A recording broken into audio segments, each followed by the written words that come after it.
Yeah, so I alluded to it in the beginning in the intro that your article has really won a ton of awards in recent weeks, and every time we connect, it seems like you're on your way to another award ceremony, and it's really wonderful to see how much creative and also journalistic love this piece is getting. It's a really important story, and we're very happy to have you here with us today to talk about it. I mean, I've read this article repeatedly now in advance of this connection with you and also just in our correspondence. But for our audience who may have not read this article at all, could you give us a little bit of a breakdown of what this story is really about? Yeah, sure. Yeah, With Obayura's Borders is the story of Sanooja and Sanrim.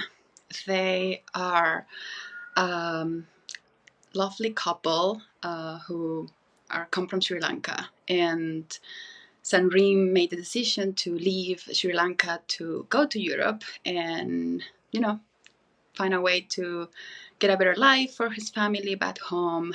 And he after several tries, he made it to Lithuania through the Belarusian border.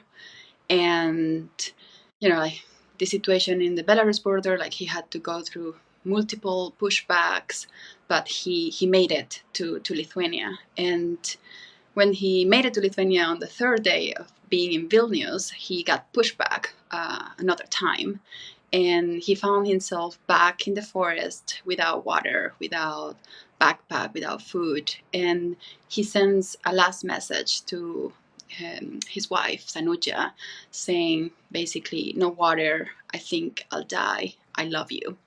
And that was really his farewell without knowing to his wife. And since then, Sanooja started searching for him and, trying to reach anyone in Lithuania and later everywhere in Europe and all across the world, basically, trying to find someone who will tell her about the whereabouts of her husband. And yeah, the story is basically this struggle and the barriers the families have to find their loved ones that gone missing in Europe. And this article was part of, as you mentioned, of the Border Graves investigation, where we tried to investigate, or we investigated what happens to the people who died in Europe's borders, and identified more than 1,000 graves of people who have been buried without names.